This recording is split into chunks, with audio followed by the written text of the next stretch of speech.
Hai my friends, selamat datang kembali di segmen Tiger Life.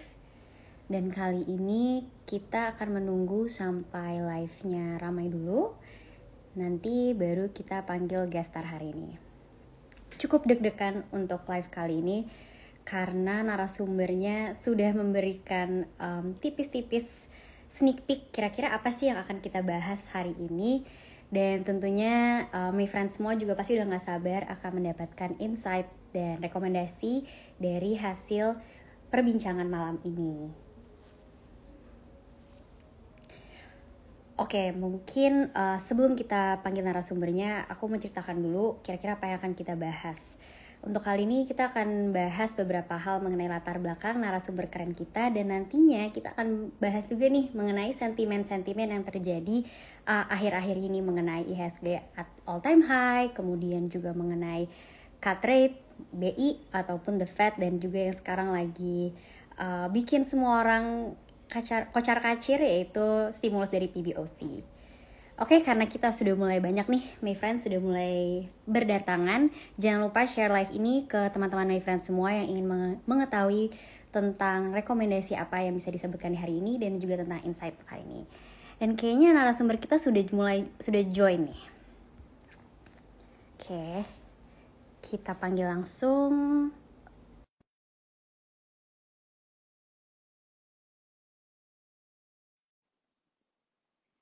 Sudah join belum ya?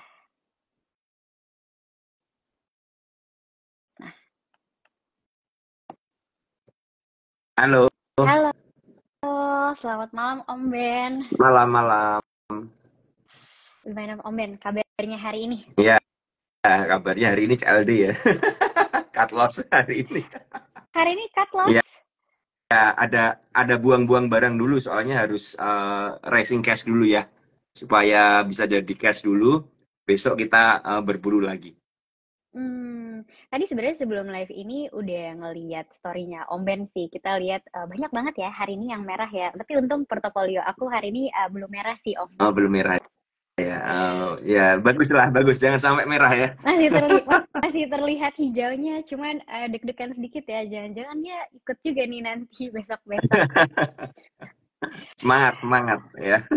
Oke, semangat. Oke Om Ben, mungkin sebelum kita deep dive ya untuk membahas market hari ini gitu ya, dan kan banyak juga nih sentimen yang mau kita bahas. Sebenarnya hal yang pertama kali aku penasaran dari Om Ben itu ngomongin cut loss juga nih. Ini udah berseliweran di mana-mana, yaitu tentang story Om Ben cut loss 1M itu Om. Yang udah lama ya berarti itu ya. Yang udah lama itu. Nanti mungkin bisa dikaitin dengan cut loss hari ini. Semoga ya Om Ben, uang belajar kali ini Kalau nggak separah itu. hari ini nggak gede, hari ini kecil, aman. Hari ini aman ya. Mengurangi profit bulan ini aja lah ya. Gimana Om?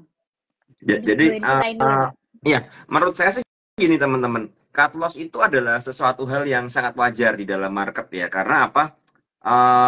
Dengan adanya cut loss itu berarti kita mengerti bahwa ada sesuatu yang nggak sesuai harapan ya. Contoh hari ini, kenapa saya hari ini mau nggak mau cut loss ya, karena tidak sesuai harapan ya. Jadi memang dengan plan yang saya buat dan dengan risk rewardnya juga nggak sesuai harapan. Nah, makanya itu saya memberanikan diri dan memang harus di-cut ya supaya nggak semakin dalam, karena kalau kita kena semakin dalam begini ya, akan susah untuk recovernya, dan psikologis kita pasti akan lebih kacau karena pasti kita akan berharap bagaimana saham itu segera naik ya, tanpa melihat analisa kita yang udah kita buat sebelumnya, dan terutama adalah resiko kita ini membesar ya. Jadi makanya memang mau nggak mau kita harus cut. Itu yang memang saya tanamkan dari awal ya.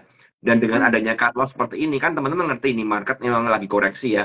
Hari ini aja outflow-nya 2 triliun lebih ya, kembali 2 triliun lebih ya, udah 3 hari berturutan ini outflow-nya besar sekali ya, terutama gara-gara ada stimulus dari Cina kan, seperti itu kan. Jadi mungkin ada switching dana ke sana. Nah, dengan seperti itu kita harus merespon ya kan, kita harus merespon apa yang terjadi di market ya. Ketika kita punya average yang di atas ya, dan di saham-saham yang memang lagi dibuang seperti itu ya, mau nggak mau kita harus ikutan reduce. Karena apa? Karena kita punya average-nya di atas. Beda halnya kalau kita punya average di bawah.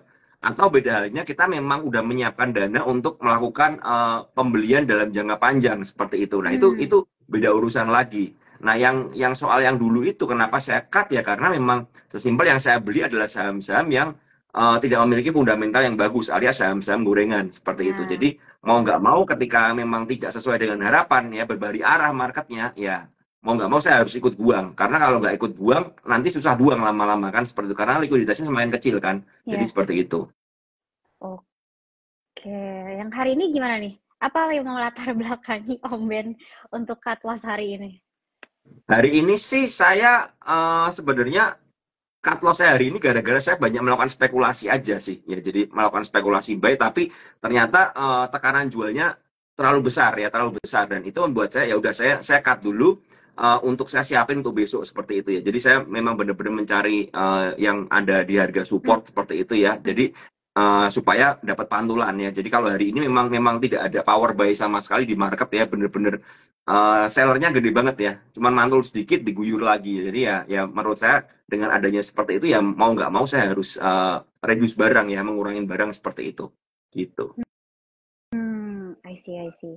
Jadi memang sebenarnya kalau misalnya untuk masalah cut loss itu ya balik lagi gitu ya sesuai dengan plan kita juga kalau misalnya memang market lagi berbalik arah ya kita juga nggak bisa membiarkan itu untuk jatuh lebih dalam lagi gitu ya Om ya. Iya betul banget. Tapi dari Om Ben sendiri ada benchmark gitu nggak sih Om kayak kira-kira tuh sampai berapa persen Om Ben bisa mentoleransi nih dari saham-saham yang Om Ben pegang gitu sampai di berapa persen Om Ben bakalan tetap bertahan dan sampai kapan kayak ya udah deh kita diemin dulu kita lihat dulu nih gitu. Nah, ada time frame-nya dan ada berapa persennya? Nah kalau soal itu saya lebih melihat kepada teknikalnya dulu ya, teknikal dan trennya dulu. Apakah sebuah saham ini jebol support atau enggak? Kalau contohnya begini, contoh BBRI. BBRI jelas ya area 5.000 itu kan 5.000 5.100 itu adalah area support ya yang harus dijaga. Tapi dengan adanya outflow yang begitu besar, maka kalau pegang BBRI di harga atas, misalnya di harga 5.300 atau 54 ya kan, dan dengan posisi yang udah berat ya mau nggak mau memang harus reduce kan seperti itu ya kan. Apalagi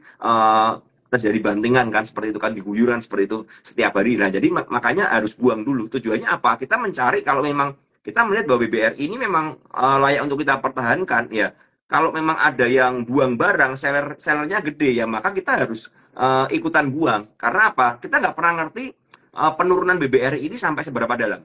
Ya kan kita nggak pernah ngerti sellernya ini akan jualan terus sampai berapa? Apakah sampai 48, 47 ya kan? Nah, seandainya misalnya ada BBRI di bawah ke 48 atau 47, apakah kita udah siap dengan bertahan di BBRI? Misal contoh begini, kalau kita punya BBRI di harga 5.300 ya kan, which is kalau 5.300 ke 47 itu kita punya resiko lebih dari 10%, 15% kira-kira kan ke sana kan. Nah dengan 15% ini apakah kita siap untuk bertahan di situ? Ya kan, kalau ada orang-orang yang bilang ya udah kalau nggak saya cut loss berarti kan karena ini BBRI saya nggak mau cut loss nggak apa-apa karena nanti ya soal akan balik ya kalau memang prinsipnya seperti itu berarti kan memiliki ketahanan psikologis yang cukup kuat itu ya udah nggak apa-apa biarin aja ya kan masing-masing orang punya plan tapi kalau buat teman-teman yang memang nggak terlalu kuat ya kan nggak terlalu kuat dengan dana yang udah terlalu besar juga maka kita reduce misalnya kita mau buang semua atau buang sebagian seperti itu kemudian apa kemudian kita ambil lagi di harga bawah. Kita mulai menata ulang lagi di harga bawah sampai seberapa perbulan kita lihat secara TA ya kan. Secara TA seperti itu, apakah sellernya udah reda atau belum? Ya kalau misalnya udah mulai reda ya berarti kita mulai pelan-pelan nih. Ya pelan-pelan kita buy seperti itu sih. Jadi saya nggak memiliki patokan harus berapa persen ya. Tapi ketika ada jebol support ditambah adanya seller yang terlalu besar maka ya mau nggak mau saya ikut untuk buang seperti itu. Oke. Itu insight yang menarik sih Om Ben, karena di kantor beberapa kali juga lagi pada teriak nih yang megang BBRI. Pasti akan teriak nih BBRI ini. Iya, apalagi yang megang big banks gitu ya. Hari ini juga ngeliat tuh rata-rata yang naik malah juga transportasi ya Om ya. Ya, ada transportasi juga mining ya. Ya, kembali lagi gitu. Sementara big banks dari kemarin ya lumayan tertekan ya. Jadi deg-degan. Nah, oke. Jadi mungkin yang strategi untuk cut loss itu memang kita kembali lagi ya kepada psikis dan mental kita. Lebih ke arah ini juga nggak sih Om Ben? Kayak sebenarnya kita tuh melakukan pembelian saham ini tuh kita mau investasi long term atau memang peruntukannya untuk di trade gitu ya Om ya? Iya, betul, betul sekali. Jadi kalau memang teman-teman memang mau invest untuk long term ya, ketika harga terkoreksi dengan dalam seperti ini ya, mungkin kita bisa mempertimbangkan untuk mulai cicil kan seperti itu kan. Cuman ketika investasi untuk long term jelas kan teman-teman berarti memiliki ketahanan yang cukup kuat kan seperti itu. Oke, oke. Kalau gitu kita langsung aja nih Om. Ini netizen udah mulai banyak yang nulis pertanyaan-pertanyaan dan ke arah-arah emiten-emiten. Ini mungkin sebelum ke emiten itu kita bahas market hari ini. Tapi jangan khawatir, my friends, boleh taruh aja pertanyaannya. Nanti akan Om Ben balas ya di sesi-sesi terakhir. Oke, ngomongin market hari ini. Sebenarnya akhir-akhir ini lumayan naik turun ya Om Ben ya. Kita sempat di pertengahan bulan IHSG all time high, kemudian rally terus, tapi tiba-tiba nanti juga ada BI cut rate, terus the Fed juga ikutan gitu.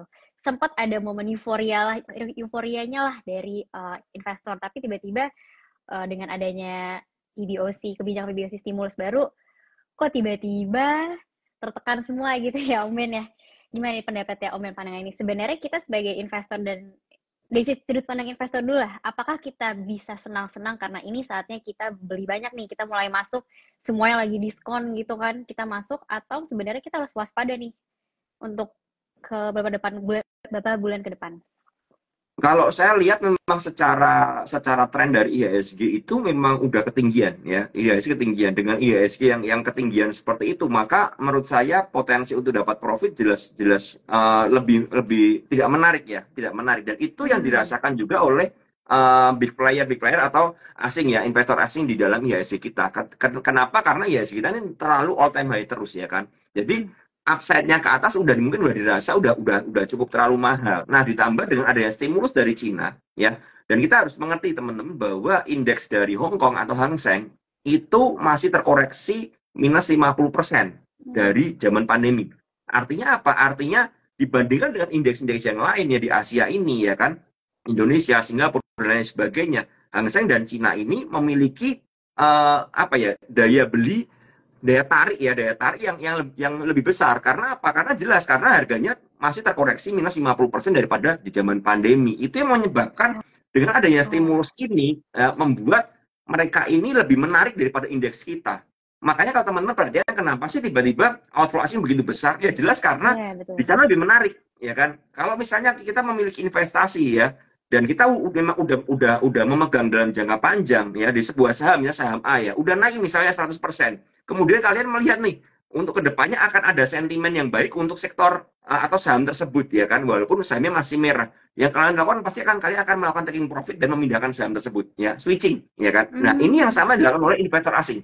Ya, mereka switching sementara. Nah, kalau dibilang apakah indeks dalam posisi berbahaya atau enggak, saya masih belum melihat adanya bahaya. Karena apa? Secara tren juga masih uptrend ya. Bahkan IHSG kita ini menurut saya kalau turun sampai 7.300-an masih oke. Dan itu masih wajar sekali.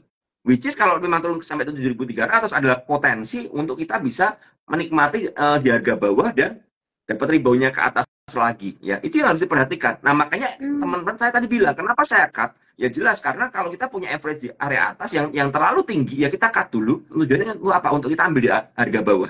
Ya, dan untuk penurunan dengan adanya outflow yang sedemikian besar ya kan, menurut saya hampir mustahil tiba-tiba terjadi V-shape recovery ya, hampir mustahil, pasti akan ada prosesnya ke sana ya kan. Tapi yang menarik adalah akhir sesi tadi terjadi bantingan di akhir bulan ya, yang termasuk itu termasuk di balancing di mana semua saham perbankan rata-rata ya, BBRI yang tadi saya lihat, BBRI, BMRI dan BBCA itu closing di low, harga terendah ya kan.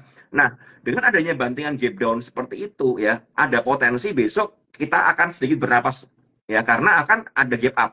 Dengan adanya gap up sedikit ya, misalnya kita lihat dari semua saham perbankan, nggak usah semua perbankan deh, BBC aja di gap up, maka ya kita akan hijau. Ya, dan ini akan sedikit meredakan kepanikan dari trader-trader yang ada ya, dan ini bisa kita manfaatkan untuk momentumnya. Tapi jelas ini bukan jangka panjang. Jadi kalau teman-teman bisa melihat BBRI yang hari ini 4950 mungkin besok turun sedikit ke 4930, 4920, kemudian rebound ke 5000, itu adalah hal yang wajar banget teman-teman. Karena apa? Itulah dinamika market ya kan. Tapi kenaikannya ini kalau nggak bisa lewat dari 5.100 ya kan, dan nggak bisa bertahan di sana, maka ada potensi untuk koreksi lebih dalam lagi, jelas seperti itu. Nah makanya kita harus siapin atur cash flow kita. Dan saya kemarin udah bilang sama beberapa teman di komunitas saya juga, saya udah bilang reduce barang terutama di saham-saham yang pemberat dari indeks kita. Karena apa ya, pasti akan dihajar ke bawah seperti itu.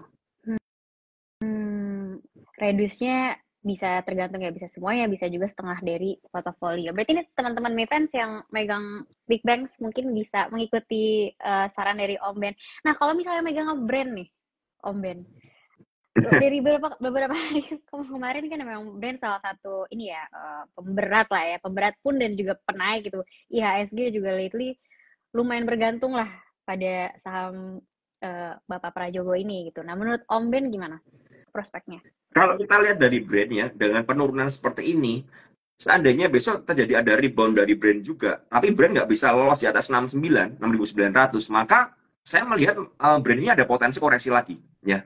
Karena dari buyer dan seller pun hari ini saya lihat brand ini yang jual adalah BK ya, kita ngerti kayaknya asing ini BK, LG, sama AK ya, yang beli ini YP, XL, dan AZ, which is kebanyakan kayaknya ini investor retail ya, kebanyakan seperti itu. Nah, dengan adanya buangan yang sedemikian besar ya, maka ketika brand ini nggak bisa di atas 69 itu sedikit kurang bagus menurut saya ya, kurang bagus.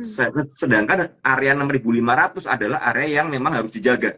Nah, seandainya memang brand ini tekanan jualnya mereda dan sideways di harga 65, maka ini menjadi menarik lagi. Tapi jika tekanannya gede lagi ya, tekanan jualnya setiap hari, ya mungkin AKBK kita ngerti ya, AKBK ini jualan terus ya secara masif, maka nggak menutup kemungkinan brand ini akan bisa kembali ke harga 6 ribuan.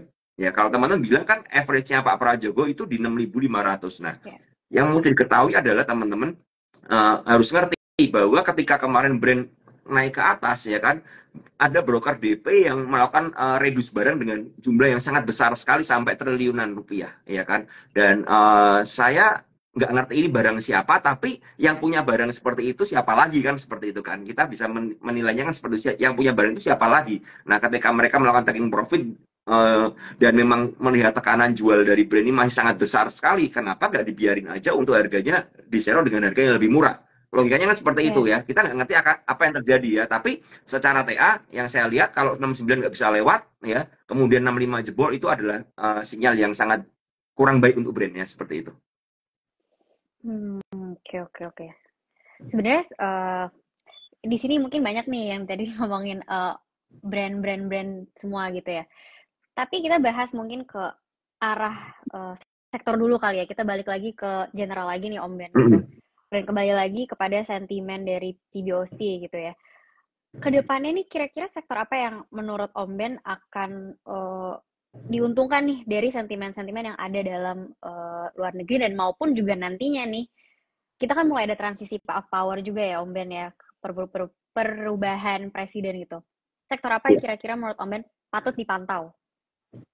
Kalau dengan adanya outflow dari banking, biasanya yang menjadi penyeimbang itu adalah sektor dari mining ya, apalagi kita ngerti dengan sentimen dari China itu ya, dengan adanya ekonomi Cina yang sangat bergerak dengan baik, kemudian ditambah ini akan memasuki musim dingin, maka konsumsi batu bara akan cukup bagus ya kan, dengan adanya ekonomi yang berjalan kembali, maka penggunaan listrik juga gede, maka batu bara menjadi sektor yang sangat menarik sekali. Ditambah kalau teman-teman perhatikan, memang hampir dari semua saham batu bara ini trennya masih naik ya, masih naik, walaupun memang hari ini banyak terjadi koreksi ya, tapi ini menurut saya lihat bukan sebuah koreksi yang membahayakan ya, tapi adalah kesempatan untuk beli, menurut saya seperti itu. I see. Kalau misalnya untuk properti sendiri Om Ben, kira-kira gimana? Karena kemarin sempat ada live bersama Andri Hakim gitu, arahnya sih melihatnya ke arah mungkin yang jadi peluang juga bisa jadi properti dan pun juga pertambangan. Gimana Om Ben? Iya. Properti menarik, cuman yang kita harus ngerti adalah properti ini rata-rata udah kena resist semua ya, udah kena resist. Kita ngerti bahwa SMRA ini juga di area resist, contohnya ya, di area 715-an sampai 730 itu juga resist ya. Dan hampir semua sepertinya saham-saham properti ini kena resist semua ya, CTRA juga area resist juga. Nah, makanya kalau teman-teman perhatikan ya dengan adanya di area resist tersebut, ketika marketnya juga berbalik arah seperti hari ini, maka nggak ada lain, nggak ada bukan, ya pasti akan melakukan taking profit semuanya kan, seperti itu kan, mengamankan cash semuanya lah. Makanya secara sampai akhir tahun, menurut saya properti masih menarik, cuman yang perlu diperhatikan adalah jangan beli di pucuk aja ya, kita harus cari koreksi-koreksinya ya, ketika dia menguji support kembali, kemudian ada yang akumulasi balik lah, kita mulai entry lagi di sana ya. Seperti itu. Ngomongin pucuk juga mungkin banyak yang nulis pani gitu ya. Ya, Itu ya pan ini cukup, udah di pucuk menurut saya. Pan iya ini udah udah cukup di tinggi pucuk. banget ya. Ya, sebenarnya kan kalau Kemarin juga sih. diomong pan ini cukup tinggi enggak juga. Cuman secara targetnya ya, target HTF-nya Pani yang saya udah kemarin tulis di 12.000 atau 19 di 11.900 itu memang udah kena dulu ya, makanya ya wajar kalau banyak melawan aksi taking profit. Nah, cuman kalau ketika misalnya Pani ini kuat di harga 10.900 ya kan, dan sideways di sana dan bertahan, maka ya ini peluang untuk buy lagi kan, seperti itu kan. I see. Berarti kalau kita kembali nih ke judul kita bullish market gitu. Ini sudah saatnya para investor retail untuk atau trader gitu untuk go in beli sekarang atau kita wait and see. Kalau kita lihat tergantung dari sahamnya dan sektoralnya tadi ya, seperti saya bilang ya, ketika kalian punya banking maka ya ini bukan time to buy ya kan, ini adalah time to reduce seperti itu kan, karena memang harganya udah terkoreksi dengan tajam seperti itu, ditambah jualannya yang cukup besar ya kan. Nah, kalau memang yang saya bilang time to buy apa ya, time to buy misal ya, saya tadi bilang ada sektoral batubara, dari semua sektor batubara seperti PTBA, Adaro ya kan, kemudian ada juga Toba, ada Indi. Nah, kalian cari di mana yang memang semuanya memang bergerak uptrend nih sekarang. Nah, sekarang ketika mereka menguji support seperti ini ya, makanya sekarang adalah time to buy-nya ya kan, seperti itu. Oke. Berarti memang kalau misalnya kita mau time to buy ya sekarang mumpung lagi ke depan akan lebih bagus ya, kita belinya sektornya yang di batu bara, kemudian juga mungkin di transportasi. Mungkin untuk yang big banks ini mereka bisa melakukan cut loss itu ya Om Ben ya. Reduce perlahan-lahan dan then menunggu Bukan melakukan cut atau loss gimana? ya. Jadi teman-teman jangan salah ya. Jadi tergantung posisi kalian. Ya, tergantung posisi kalian, averaging kalian berapa. Itu yang pertama. Dan yang kedua adalah kalian udah masuk berapa banyak daripada porsi yang kalian tentukan. Ya, sehingga apa? Sehingga ketika kalian memang udah terasa berat di sana, kegedean porsinya dan average atas, maka harus reduce. Ya, tujuannya apa ya? Kita amanin aja supaya average kita bisa di average yang bagus. Tapi beda ceritanya ketika misalnya kalian punya BBRI di harga 4.600 ya kan, dan sekarang masih 4.950, menurut saya ya nggak perlu khawatir banget ya. Justru kalau kalian masih punya cash lagi, bisa melakukan area-area, cari area untuk apa, averaging upan seperti itu. Oke. Berarti my friends bisa nih dipantau juga untuk mungkin download Maybank Trade ID terus list saham-saham atau sektor yang tadi sudah disebutin sama Om Ben ya Om.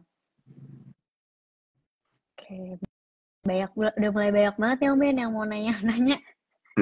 Kita mau mulai masuk ke Q&A atau masih mau ngobrol-ngobrol lagi nih Om kira-kira? Bebas, atur aja.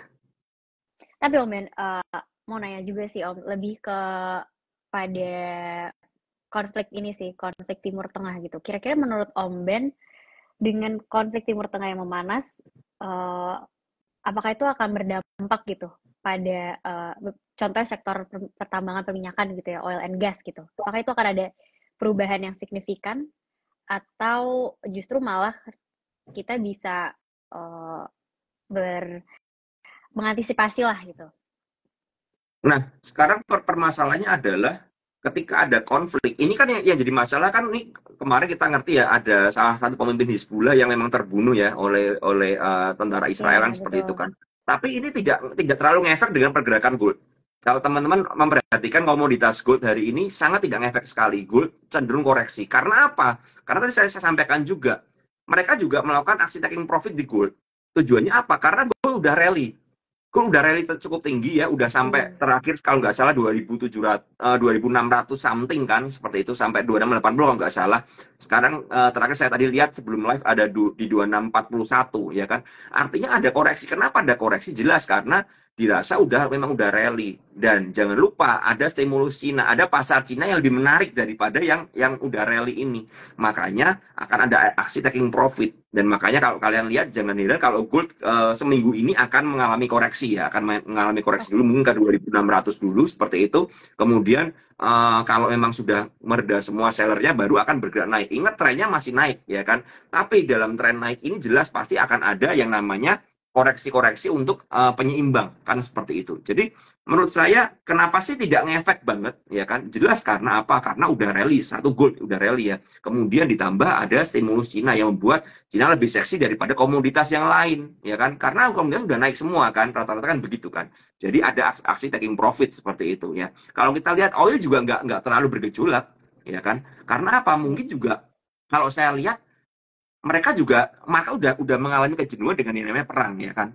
Karena perang ini kan udah terjadi cukup lama ya dan nggak ada ujungnya ya. Ini damai kemudian perang lagi, damai perang lagi ya. Dan itu menurut saya udah nggak direspon berlebihan oleh market ya kan. Oleh market nggak direspon berlebihan. Justru mereka melihat adalah market di China ini menarik, maka kita akan taking profit ya. Di komoditas juga saya akan memindahkan dana saya ke China ya. Dan kalau memang investor yang punya big fund itu melakukan taking profit, jelas harganya juga akan terkoreksi ya kan, karena mereka juga berbondong-bondong untuk pindah dulu untuk sementara seperti itu.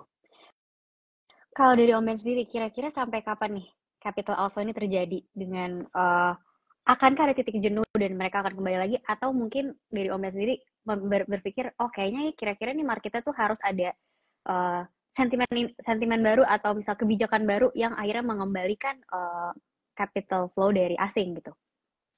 Kalau saya lihat sih untuk kalau kita bilang ya selling pressure sampai kapan, menurut saya semingguan ini akan terjadi selling pressure yang masih cukup kencang ya. Seminggu ini masih cukup kencang. Nah, nanti kita mulai minggu depan kita baru mulai melihat ini setelah sellernya ini udah pada melakukan aksi taking profit ya, yang terjadi apa? Karena begini teman-teman harus tahu kalau mereka misalnya ya investor asing melakukan taking profit terus, mereka juga akan melihat bahwa harga akan tertekan ke bawah.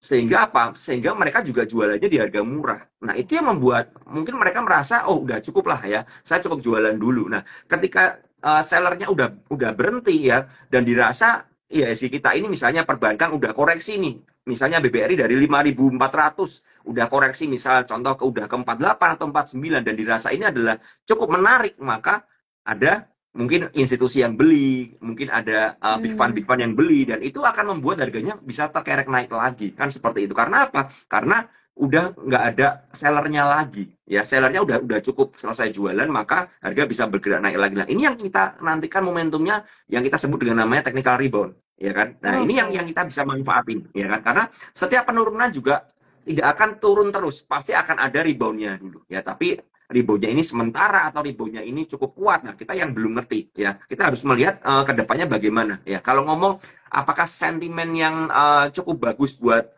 IHSG kita, saya rasa sana lebih menarik ya. China kita mau ada sentimen apapun juga kita akan kalah tarik ya, akan kalah daya tarik, intinya kan seperti itu. Sana itu ada cewek seksi nih, sangat seksi, dan ini harganya juga masih murah banget ya, saham-sahamnya indeksnya masih murah banget. Maka ya kalau kita lihat ya sudah ya kita harus bisa menyadari hal itu gitu. Kira-kira akan terjadi sampai close rally nggak nih Om? Kita udah mulai masuk ke bulan Oktober besok. Ya Oktober, November, Desember lah. Biasanya kan rata-rata semuanya harusnya portofolio hijau-hijau dong ya, pada mulai window dressing nih. Iya, biasanya sih, makanya saya bilang kita lihat seminggu ini ke depan. Kalau seminggu ini udah mereda, maka Oktober ini akan sedikit lebih ceria. Apalagi kalau IHSG kita ini cepat-cepat ke harga 73 ya. Which is di situ memang itu harga supportnya ya, harga supportnya secara tren, secara MA200 itu ada supportnya di sana ya, dan itu bisa kita kalau bisa kita bisa mendapatkan saham-saham dengan ketika IHSG di 73, saya rasa kita akan bisa mendapatkan profit ya untuk akhir tahun ini ya, untuk akhir tahun ini. Makanya saya tadi bilang jangan lupa kita cut dulu di atas untuk apa? Untuk kita menyiapkan cash untuk beli di bawah seperti itu. Nah tapi bottomnya yang ini yang kita nggak pernah ngerti ya. Jadi menurut saya adalah cara terbaik adalah kita cicil beli aja ya, cicil beli aja sesuai dengan plan kita ya. Kita cukup bersabar aja ya. Dan yang harus diperhatikan adalah bulan November. Biasanya November ini kan ada sedikit koreksi-koreksi sebelum nanti Desember. Nah, cuman ya kita nggak ngerti ya dengan adanya akhir tahun ini apakah ini terjadi Santa Claus Rally yang long run dari IHSG 73 sampai all time high lagi atau mungkin akan tersendat di November dulu yang kita belum ngerti. Tapi apapun itu kita harus siap untuk merespon dengan baik dengan market ya, seperti itu. Oke, berarti sebenarnya seharusnya ya kita sebagai trader dan investor juga saat ini ya, yang penting kita kumpulin dulu lah ya, Om Ben ya amunisinya kali aja marketnya berubah atau apa, kita pivotnya cepat gitu. Tindakan apa yang harus kita ambil, kita udah tahu dan udah punya peluru-pelurunya. Jadi kita tidak lose that momentum lah dari masing-masing sentimen yang terjadi lah gitu. Iya, betul. Oke, mungkin sudah di 7.30 saatnya kita bongkar nih Om pertanyaan-pertanyaan dari teman-teman My Friends. Sebenarnya tadi udah banyak banget yang bahas Toba. Dan sesuai dengan janji kali ya kita menyampaikan kira-kira nih dari Om Ben sendiri prospeknya Toba itu seperti apa? Kalau saya ngomong Toba untuk jangka panjang ya, itu masih menarik. Ya, masih menarik sekali. Tapi ingat ya kan, ini jangka panjang. Artinya apa? Artinya Toba ini udah rally dari kalau nggak salah harga bawah ya, dari harga 240 dan tertinggi adalah tadi harga 735. Sedangkan kalau saya lihat dari TA-nya ya, pattern-nya Toba tadi udah kena target di 730 ya. Jadi 730 udah kena target Tobanya dan sekarang koreksi. Nah, selama Toba bisa bertahan di atas 600, maka menurut saya ya nggak ada masalah dengan saham ini karena kan kemarin breakoutnya di harga 600 tuh ya kan, breakout dengan volume dengan bagus ya kan, cuman hari ini muncul seller ya, muncul seller seperti itu ya, kita ngerti. Kalau kita tarik dari 2 hari ke belakang aja dari tanggal 26 27 average-nya yang beli adalah AK itu punya average di 620-an. Ya berarti kalau memang Toba di harga 600 620 ya saya rasa adalah bisalah kita beli di sana lah ya, kita dekat-dekat average-nya big player di sana kan not bad juga kan, seperti itu. Ditambah dengan TA-nya kalau selama di atas 600 saya rasa cukup oke seperti itu. Oke, berarti kalau kita masuk di 640 ya hari ini masih aman lah ya Om ya? Tergantung. Tergantung kalau kalau 640 kalian all in dibawa ke 600 kuat nggak nahannya kan, itu aja kan. Karena kita kan nggak pernah ngerti ya market ini. Jadi gini, kalau sebuah saham memang mau rebound ya, apalagi hari ini close di 640 ya, di 640 di harga terendah seperti itu ya kan, dengan volume yang cukup besar, broksumnya juga rata-rata jualan ya BK, BBI, NAK, TP, AI ya, rata-rata yang jualan adalah broker-broker yang cukup punya power power untuk tekanan jual yang cukup tinggi yang seperti itu kan, broker-broker bukan rata-rata bukan broker retail seperti itu, sedangkan yang beli adalah CC, XL, XA, SQ dan XC ya kan. Nah, dari situ kalau memang misalnya besok tiba-tiba Toba turun dulu ke bawah, apakah kalian panik atau enggak kan? Pertanyaannya itu kan. Kalau kalian ngerti TA-nya di 600 itu adalah harga harga supportnya kan, seperti itu kan. Tapi misalnya ya dibawa dengan tekanan jual yang misalnya nggak pernah ngerti apa yang terjadi, misalnya dibawa ke 585, apakah kalian punya ketahanan kan, gitu aja sebenarnya. Oke, jadi gitu ya soal Toba ya. My friends, berarti utang Om Ben sudah tersampaikan dan aku juga sudah menjadi jembatan ya Om Ben ya untuk membahas Iya. tentang Toba. Ini beberapa ada yang ngomongin tentang brand. Kalian pasti masuknya telat. Karena tadi sudah dibahas tentang brand sama Om Ben. Nggak ada pengulangan berarti ya Om Ben ya. Kita nggak bahas brand lagi ya abis ini. Iya, next yang lain aja. Oke, kita bahas ADMR deh Om Ben. Kan dari tadi kita ngomongin tentang pertambangan terus ya. Coba kita lanjut ke ADMR. Gimana menurut Om Ben prospeknya? ADMR ini kalau kita lihat ya teman-teman, hari ini koreksi ya, koreksi cuman bayarnya lumayan seperti itu ya. Resistnya tadi memang hampir kena resist ya, daerah 1550 itu adalah resist ya kan, sedangkan sekarang di 1450. Nah maka kalau saya lihat ADMR ini selama memang kuat di atas 1410-an ya sampai 1420 ya, itu adalah area beli kita lagi ya, area beli kita lagi seperti itu. Jadi masih oke, ADMR masih oke, so far so good lah ini ya. Cuman ya kita ngerti hari ini adalah hari panik selling ya, seperti itu ya, hari taking profit dan di akhir bulan juga ya, maka ya wajar ada tekanan jual yang sebegitu hebat di semua saham rata-rata termasuk ADMR ini ya. I see. Oke, oke. Kalau nggak salah tuh pernah ada ini deh, Om Ben, correct me if I'm wrong ya Om. Mm-mm. Adaro sendiri tuh kalau nggak salah juga akan berfokus kepada renewable energy. Nah, Ya, betul. kira-kira itu akan menjadi sesuatu yang bisa mendongkrak lagi nggak ya? Bisa membuat sahamnya jadi naik lagi, ataupun misalnya itu jadi kayak salah satu apa ya, head to head lah sama brand gitu. Kalau saya melihat sih sebenarnya kita nggak ngerti apakah prospek ke depannya itu bagaimana. Cuman memang Hmm, secara overall itu tetap bagus ya, tetap bagus. Adaro tetap bagus, secara TA juga tetap bagus. Cuman kan memang kemarin udah mencapai hampir di harga 3.900 ya, makanya hari ini koreksi juga ya. Dan buat saya pribadi sih untuk Adaro kalau dikasih di harga sekitar 37 ya, 37 36 ya boleh aja kita kita beli lagi di situ karena menurut saya untuk kedepannya saya rasa Adaro ini masih cukup oke ya, masih cukup oke untuk Adaro ini. oke oke. Noted. Terima kasih ya Om Ben. Itu sebenarnya ada kepentingan pribadi di situ. Nyangkut, nyangkut atau enggak nih? Belum, tapi karena kemarin ya mencoba masih masih megang so far sih masih perbankan ya Om dan belum menyentuh big banks tersebut. Jadi masih hijau. Tapi melihat prospeknya tadi ngomongin ke arah sana semua, jadi kayaknya menarik juga nih kalau masuk. Iya, iya, iya. Adaro menarik lah, Adaro menarik. Cuman ini tipikal saham yang untuk apa ya? Sahamnya nggak terlalu kenceng ya, kecuali memang ada gap up yang kemarin yang ada sentimen itu, Hmm, yang clean energy aja itu ya, ya. di hari apa di tanggal 12 aja. Sisanya kan Adaro kan memang slow and steady ya. Paling ya naik ya 2%, 3%, 4% seperti itu. Slowly but sure lah ya Om ya. Ya, betul. Soalnya kebetulan nih aku sendiri belum memiliki mental dan psikis seperti Om Ben, jadi mungkin melihat itu turun sedikit aja mungkin udah deg-degannya setengah mampus kali. Jangan diliatin terus. Nanti sahamnya baper. Aduh, mending ngeliatin portofolio lah, Om, daripada yang lain gitu kan. Kali aja ada yang menarik kita bisa langsung beli. Kita bahas juga soal saham favorit netizen lah ya.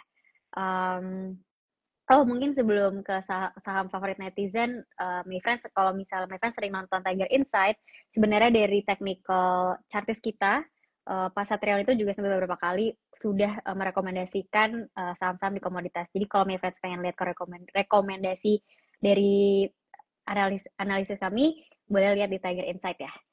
Oke, lanjut lagi untuk bahas saham favorit netizen Om Ben. Tidak lain, yaitu yang ijo-ijo itu loh Om. Ijo-ijo berkeliaran, depannya G, belakangnya Oto. Oh, ya ini saham sejuta umat ya, Goto ya. Bentar, saya liatin Goto dulu. Sebenarnya harusnya saya masuk di angka kemarin masih 61, tapi entah mengapa Mulai kok galau saya ya. masuknya iya ngantri, saya ngantri terus nggak dapet di 61 Kalau gitu. Gimana nih 61 Om? masih cukup oke harusnya sih. Ya, masih cukup oke sebenarnya untuk Goto ini ya. Selama punya punya barang dia di average dekat 60-an ya. Kalau dekat 60-an tuh oke lah, ya kan. Ya, Goto ini paling uji-uji sampai 64 lah, 64, 63 nih harusnya bisa bisa mantul lagi sih. Harusnya udah mulai kelar nih sellernya karena kalau kita lihat dari tarikan dari tanggal 10 ya, 10 sampai tanggal 27 Hmm. kemarin itu sebentar saya lihat itu. Ya, itu average-nya mereka rata-rata memang di 61 63 ya, 61 63 dan hari ini sampai kemarin RF tuh masih punya 124 miliar di average 63 dan hari ini RF udah jualan ya. RF udah jualan 114 miliar di 67 ya. Jadi ada aksi taking profit dari RF ya. Jadi mereka karena punya di average 63 maka mereka reduce ya dan itu adalah hal yang sangat wajar sekali ya kan.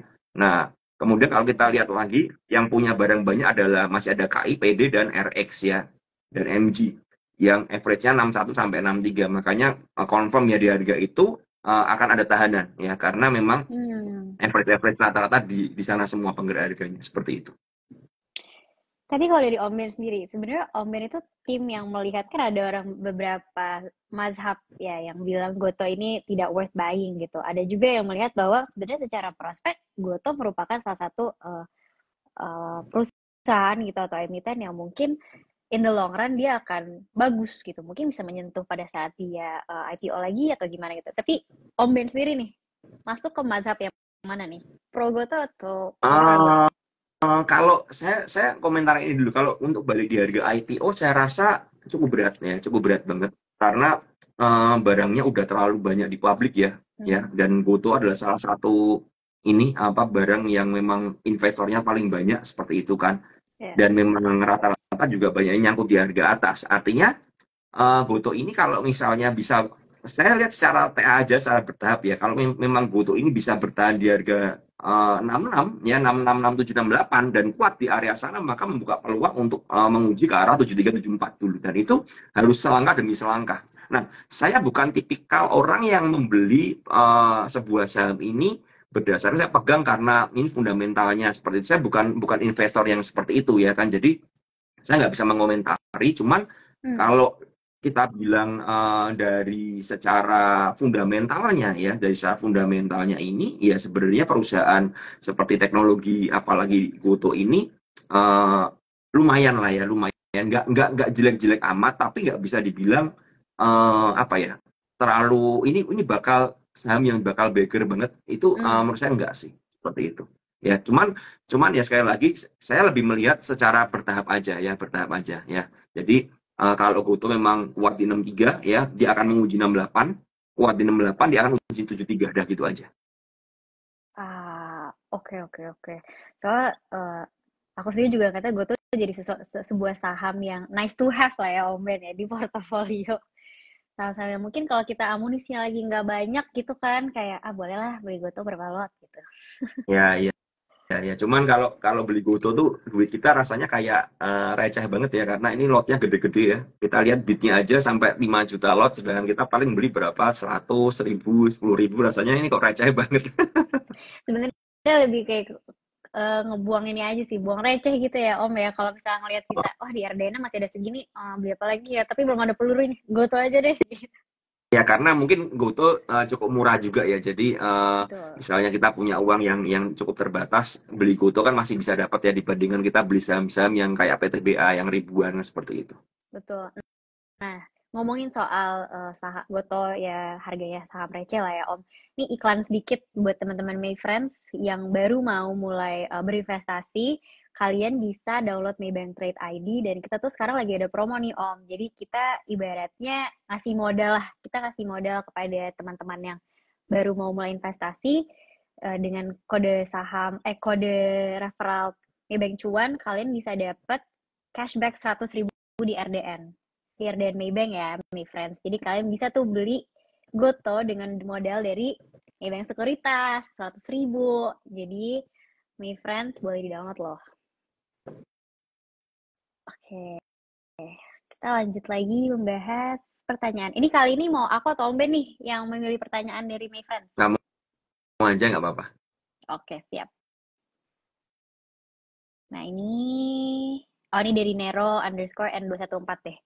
Untuk bulan Oktober, apakah Halloween effect mempengaruhi penurunan IHSG? Melihat IHSG hari ini koreksi. Menurut saya Halloween-nya udah mulai. Halloween-nya udah datang lebih awal ya. Halloween-nya udah datang lebih awal seperti itu. Jadi dengan adanya aksi taking profit yang segitu gede, menurut saya itu cukup mengkhawatirkan buat yang punya average atas sih seperti itu. Cuman yang buat yang masih punya cash adalah time to buy kan, seperti itu kan saya tadi jelasin. Jadi kalau ngomong Halloween efeknya bagaimana ya, ini udah mulai lah, udah mulai seperti itu. Sudah memang ngeri-ngeri sedap ya, kayak film ya Om. Ya gitu.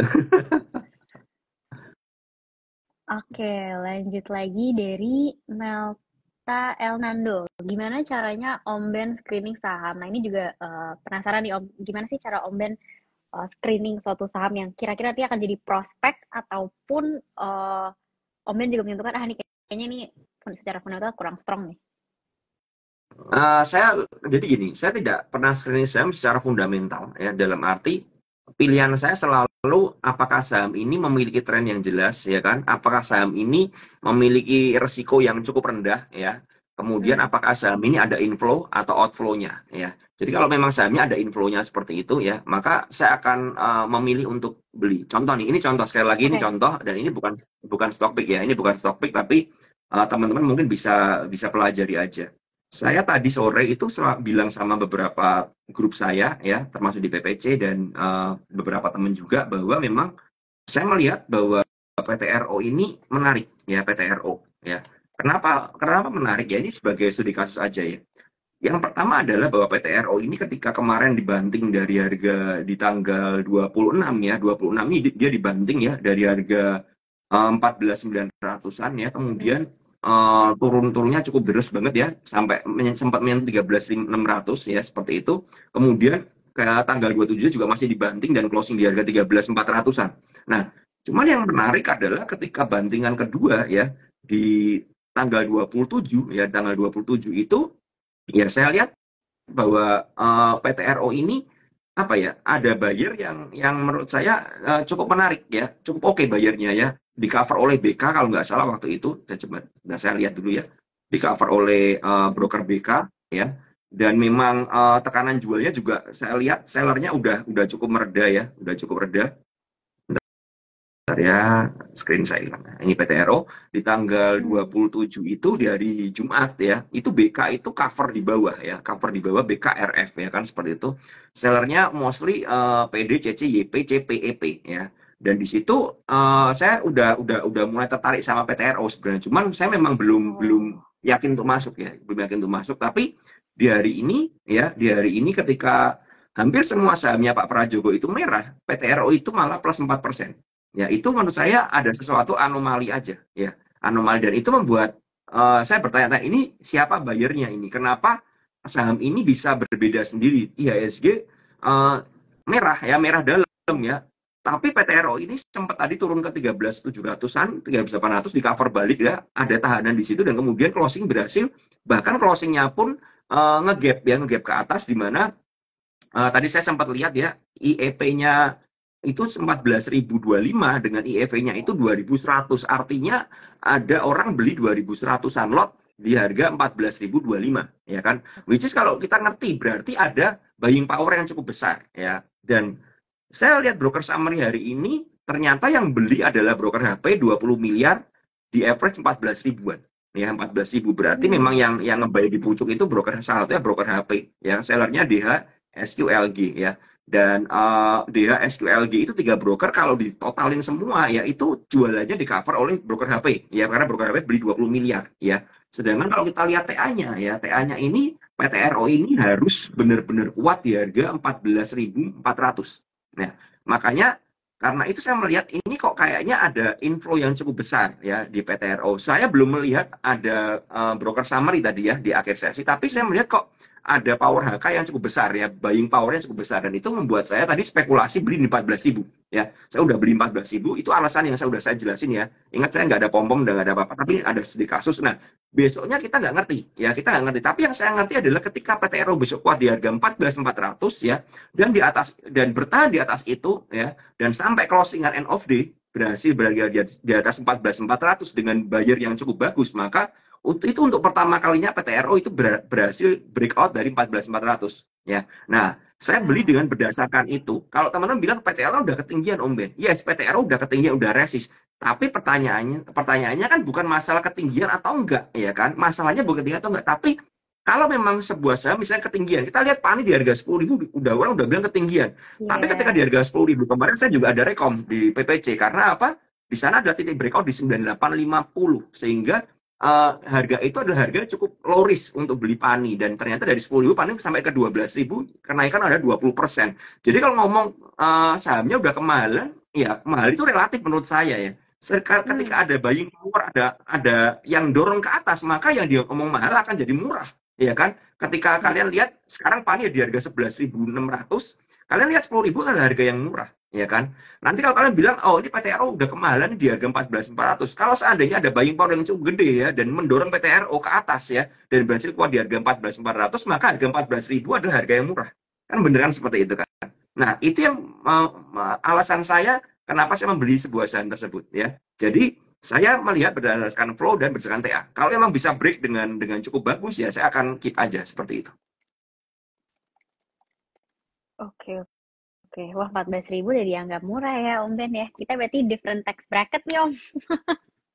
Ngelihat Tapi, pattern-nya, tapi ngelihat sekali panianya lagi juga ya, udah sekali cukup lagi ya. deg-degan. Sekali lagi ini disclaimer on ya. Ini adalah analisa saya, bisa benar bisa salah ya. Tapi teman-teman silakan analisa kembali apakah resikonya sebanding dengan kalian atau enggak ya. Karena kita punya analisa dan view yang mungkin berbeda ya seperti itu.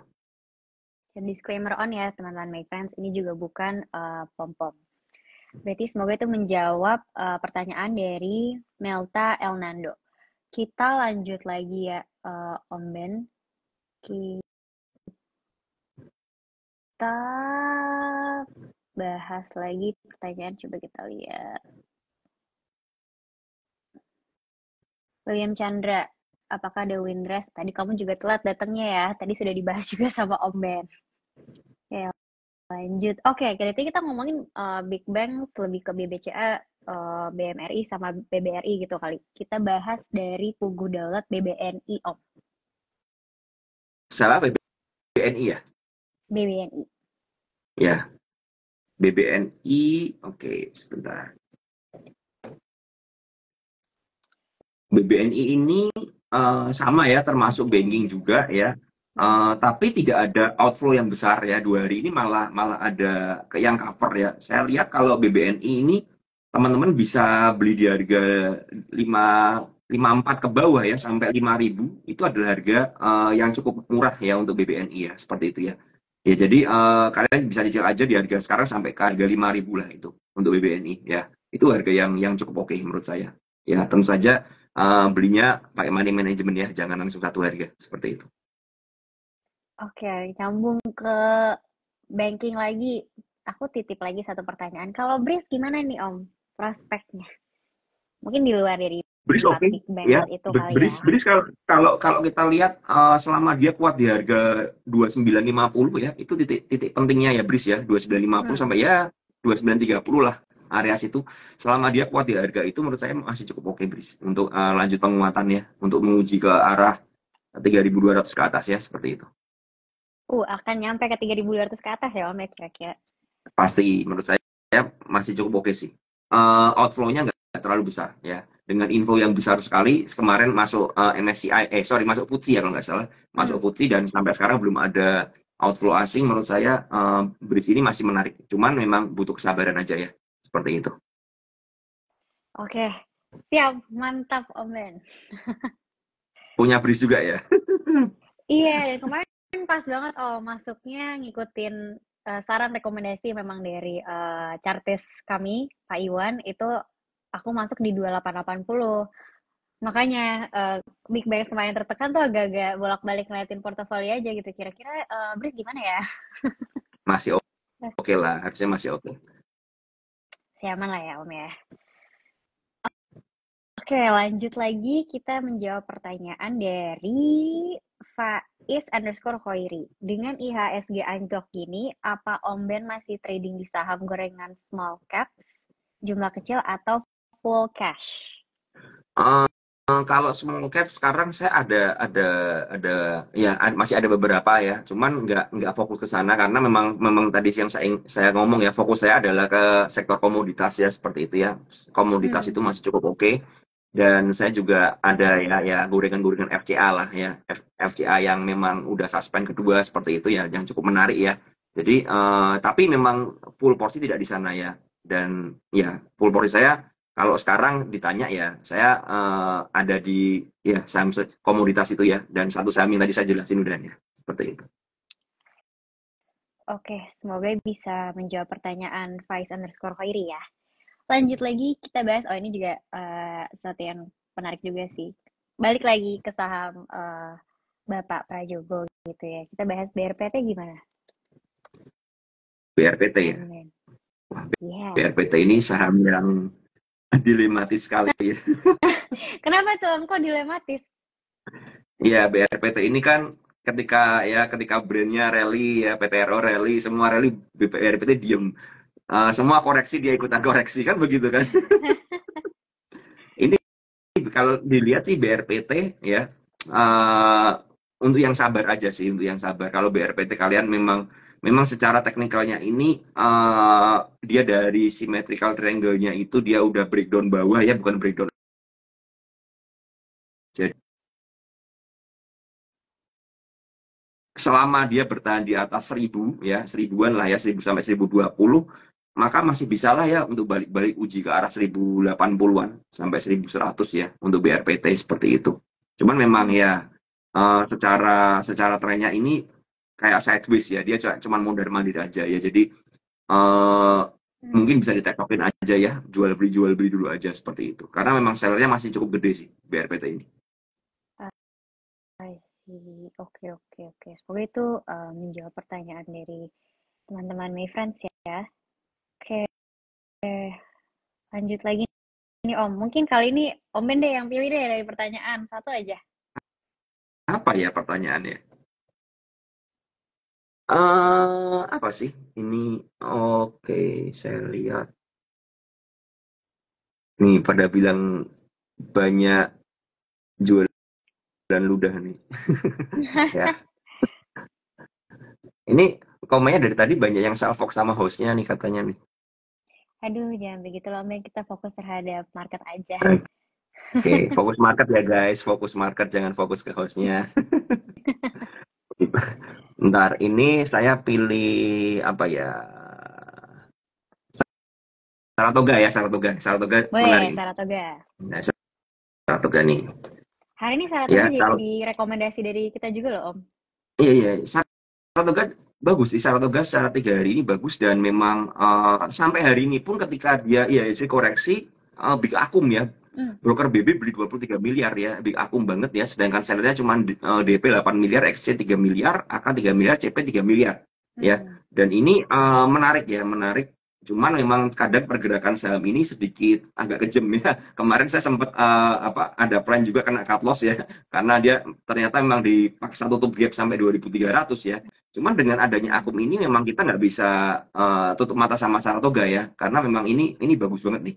Kalau dari tanggal 26 sampai sekarang ya, ya average broker BB ini sekitar 2.553 ya kan, area sana. Maka menurut saya area belinya ya kalau dikasih di harga dekat-dekat 2.500 sampai 2.400 itu adalah best buy ya menurut saya ya, best buy. Cuma kalau teman-teman nanya apakah dikasih sampai 2.300 ya mungkin kok enggak ya, harusnya enggak selama tidak ada tidak ada sentimen jelek lagi ya soal Saratoga dan Adaro ya. Kalau itu memang nggak ada, saya rasa Saratoga ini kalau target panjangnya menurut saya sih menguji 2.800 bisa ya, uji 2.800 bisa. Cuman ya prosesnya mungkin nggak bisa langsung cepat ya, atau cepat pun saya nggak ngerti, tapi itu yang saya lihat secara TA ya, secara TA seperti itu. Jadi kalau mau beli ya 2.500 ke bawah itu best buy-nya sih. Kalau sampai dikasih ke sana itu adalah best buy untuk beli seperti itu untuk Saratoga ya. Oke. Disclaimer on ya teman-teman. Mungkin besok Saratoga bisa dimasukin ke watchlist Mayfriends semua. Oke, lanjut lagi. Ini nih penasaran juga nih Om.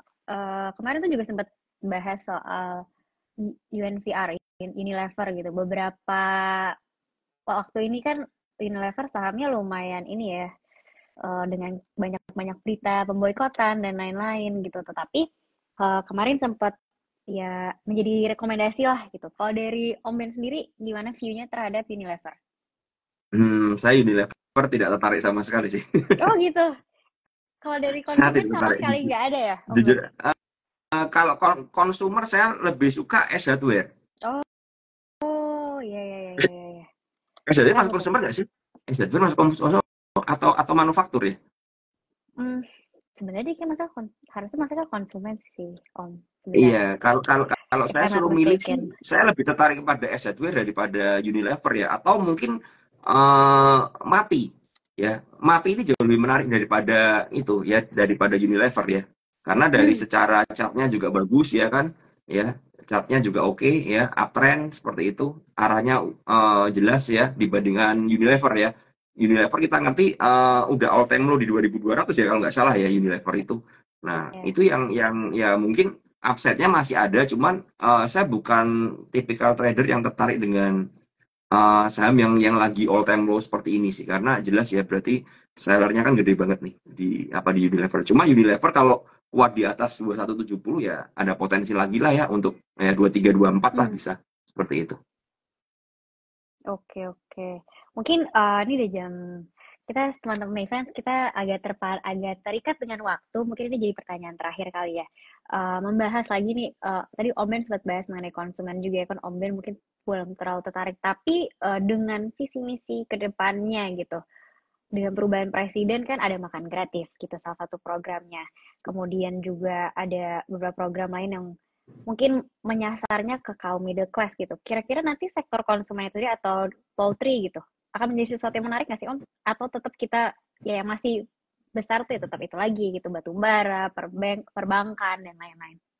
Menurut saya kalau kita lihat by TA dulu aja ya, kalau kita ngomong poultry, poultry ini kan lagi koreksi cukup dalam ya, dan di Hmm, tanggal 25 itu kan koreksinya tajam banget dengan volume yang cukup besar sekali ya, tanggal 25 sama tanggal 26 itu ya, ya, koreksinya cukup gede banget. Nah, itu membuat apa menurut saya apapun sentimennya, tapi kan chart ya udah bicara mengatakan ya. hal ini dari market ya, udah berbicara kan. Kalau tadi saya juga baca ada orang yang bilang hari ini masih percaya chart, kemudian chart itu nggak ada gunanya dan lain sebagainya, ya mungkin belum paham aja ya, belum paham aja. Karena buat saya pribadi ya, dan ini berguna buat saya ya, Hmm, chart ini adalah sebuah kompas kita ya, kompas kita arahnya mau kemana dan lain sebagainya. Tadi juga orang itu juga bilang kan, nah ini pom-pom nih, kalau misalnya saya pom-pomnya saham PTRO dengan transaksi ratusan miliar, gimana cara pom-pomnya ya. Jadi kalau kalau dengan likuiditas yang cukup besar, makanya tadi saya bahas PTRO kan karena likuiditasnya cukup besar sebenarnya. Karena itu ya teman-teman dari situ bisa bisa melihat ya bahwa hmm, dari teknikal aja itu udah berbicara ya, udah berbicara dengan apa yang di market. Nah, makanya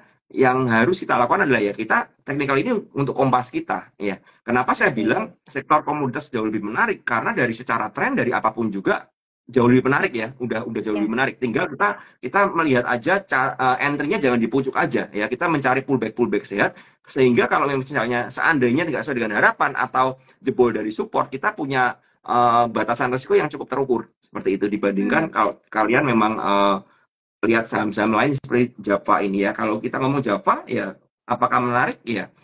Kalau dari capnya aja kalau nggak break dari 1.400 ya cukup oke untuk bisa balik ke 1.500, tapi upside-nya kan cukup kecil ya, cukup kecil ya. itu. Dan yang kedua adalah ketika selling pressure-nya masih gede, yang itu harus diwaspadai terlepas ada sentimen atau apa enggak dari presiden terpilih ya kan. Nah, kalau kita ngomong sentimen dari presiden terpilih, menurut saya jelas yang lebih menarik adalah Pani dibandingkan sektor ayam-ayaman ya kan, seperti itu kan. Karena ya Oke. sekarang kalau kita ngomong sektor ayam-ayaman, apakah makan siang gratis dan lain sebagainya mempengaruhi, kita masih nggak ngerti makan siang gratis pakai ayam atau pakai ikan dan lain sebagainya kan.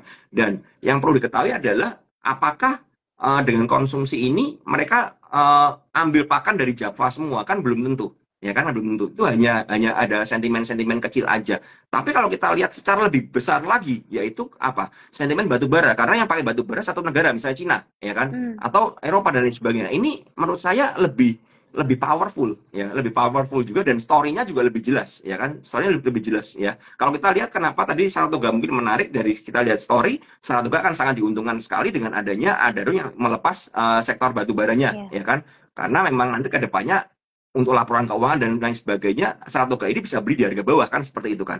Nah, itu yang membuat story-nya lebih ada ya, dan story yang lebih ada ini membuat institusi dan lain sebagainya, big player ini, big fund ini bakal masuk ke sana. Dan yang mendorong pergerakan harga bukan cuma fundamental aja. Fundamental oke, bisa menjadi dasar. Tapi kalau tidak ada big fund yang masuk, tidak ada big player yang masuk, maka harganya nggak akan kemana-mana. Iya, Ya kan, kita melihat bahwa banyak saham fundamental bagus, tapi harga nggak bergerak. Karena apa? Tidak betul. ada yang beli di sana. Ya, seperti itu kalau dari saya. Oke, oke, paham, paham, paham. Wah, banyak banget nih yang akhirnya aku catat Om Ben malam ini. Terima kasih banyak ada hampir 10 pointer yang dicatat. Semoga May Friends juga malam ini mendapatkan insight yang banyak dari perbincangan kita malam ini ya, Om Ben ya. Mungkin sebelum menutup gitu ya, boleh dijawab nggak Om Ben pertanyaan dari judul lagi? Mungkin tadi juga ada yang baru masuk gitu. Dengan bullish skenario seperti ini gitu, saat ini adalah waktu yang tepat untuk go in or out dari capital market. Jelas. Kalau saya bilang ya kita market tetap menarik lah. Jadi tidak ada alasan untuk keluar. Ya, tidak ada alasan untuk keluar. Selama kita masih bisa mencari peluangnya bisa kok. Contoh begini ya teman-teman. Kalau kalian perhatikan ya. Contoh kalau kalian bisa mengambil momentum aja. Kita nggak usah lah ngomong yang susah-susah lah ya. Ambil momentum aja. Ketika saya bilang waktu itu, ketika brand ARB berjilid-jilid ya kan, saya cuma bilang brand ketika dibuka ARB-nya dengan volume gede, kita beli aja. Dan terbukti ketika orang yang beli brand di harga 5.600 ya kan, seperti itu termasuk saya dan beberapa teman ya, semuanya profit semua.